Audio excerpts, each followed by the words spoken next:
De la leçon précédente, nous savons que la moyenne de l'énergie cinétique est reliée à la température, ce qui permet pour un gaz parfait de calculer l'énergie totale à l'intérieur de ce gaz, qui est le nombre de particules multiplié par l'énergie cinétique moyenne.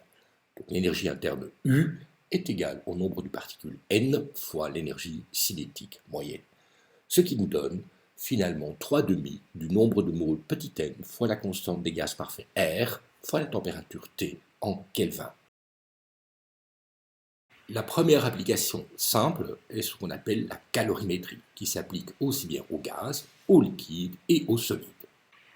Une variation de température du corps va amener nécessairement à une variation d'énergie. La loi simple dit que l'énergie Q, dite énergie thermique bien entendu, sera proportionnelle à la masse du corps, à la variation de température delta T et à une constante C qu'on appelle la chaleur spécifique par unité de masse. La chaleur spécifique par unité de masse petit c a comme unité des joules par kilo et par Kelvin.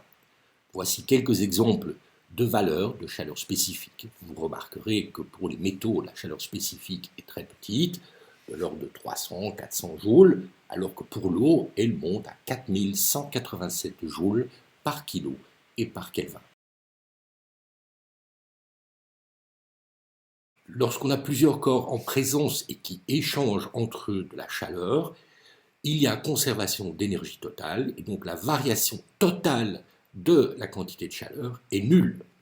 Lorsque la température diminue, delta T est négatif, cela veut dire que la température finale est plus petite que la température initiale. Le corps cède de l'énergie, tandis que dans le cas où la température augmente, la température finale est plus grande que la température initiale, le corps reçoit de l'énergie thermique.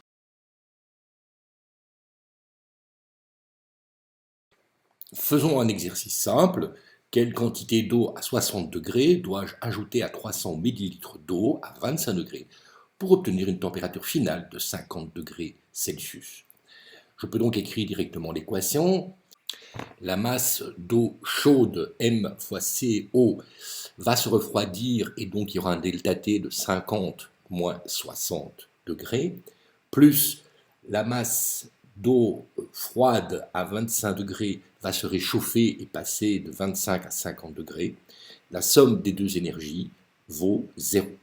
En conséquence, j'obtiens une équation sur la masse d'eau chaude, moins 10m plus 0,3 fois 25 égale 0. Ce qui signifie que la masse d'eau chaude est de 0,75 kg, c'est-à-dire 750 ml d'eau. Vous remarquerez que vous n'êtes pas obligé de passer en Kelvin, puisqu'il s'agit de différence de température, et que la différence de température dans l'échelle des Kelvin est la même que la différence de température dans l'échelle des Celsius.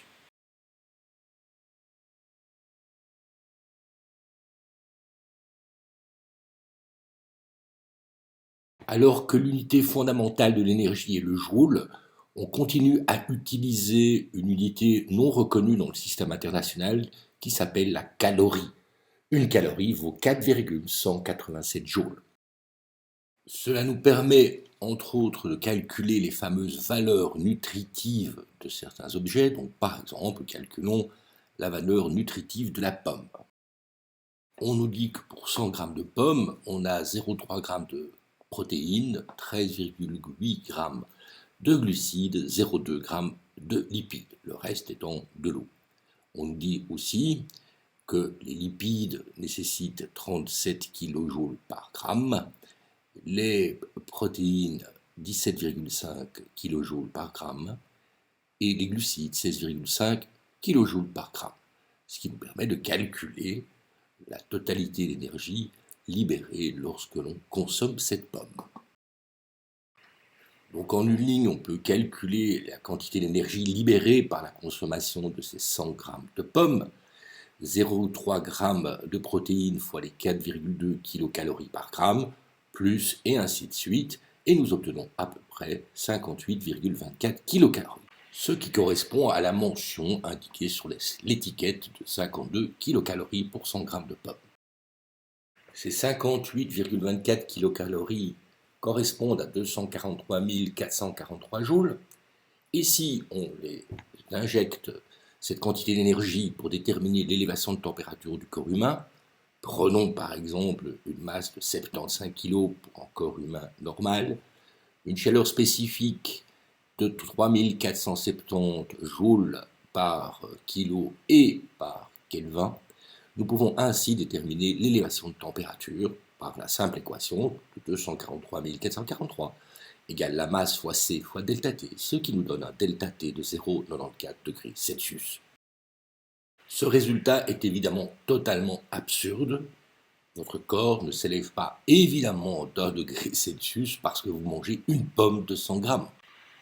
Les mentions faites de ces quantités d'énergie libérées par gramme pour différents types de produits comme lipides, protéines, glucides, etc.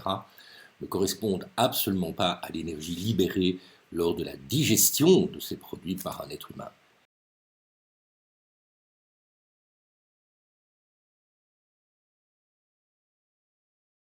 Un autre processus physique nécessite de l'énergie, c'est le changement d'état. Le changement d'état se caractérise par une température constante, mais un changement effectivement d'état de la matière. Par exemple, l'eau solide, la glace, va se transformer en eau liquide à la température de 0 degré Celsius. De même, l'eau liquide à la température de 100 degrés va se transformer en vapeur d'eau.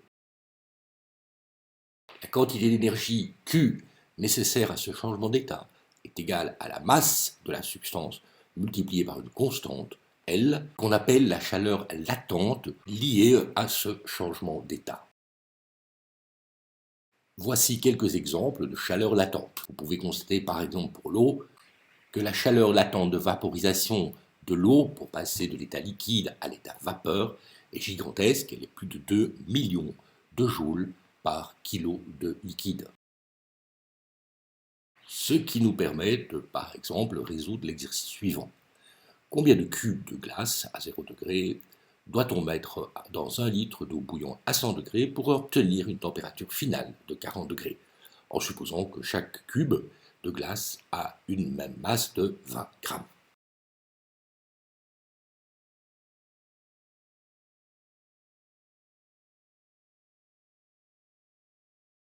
Ces cubes doivent d'abord fondre, donc passer de 0 degré solide à 0 degré liquide. Donc delta Q égale le nombre de ce cube petit n fois la masse d'un cube fois la chaleur latente de fusion, ce qui nous donne n fois 6,68 milliers de joules. Ensuite, ce liquide passe de 0 degré à 40 degrés, ce qui nous donne une quantité de chaleur, n, le nombre de cubes, fois 3,35 milliers de joules. Donc nous avons un total pour ces cubes de delta Q égale n fois 10,03 milliers de joules. De la même façon, on peut calculer la quantité d'énergie libérée par le litre d'eau chaude à 100 degrés qui se refroidit jusqu'à 40 degrés. Ce delta Q égale 1, parce que nous avons 1 kg d'eau, fois 4187 fois moins 60 degrés, qui est le delta T. Et nous arrivons ainsi à moins 251,22 milliers de joules. L'équation finale est donc la somme des deux est nulle, puisqu'il y a conservation d'énergie, ce qui permet qu'il nous faut petit n égale à peu près 25 cubes de glace.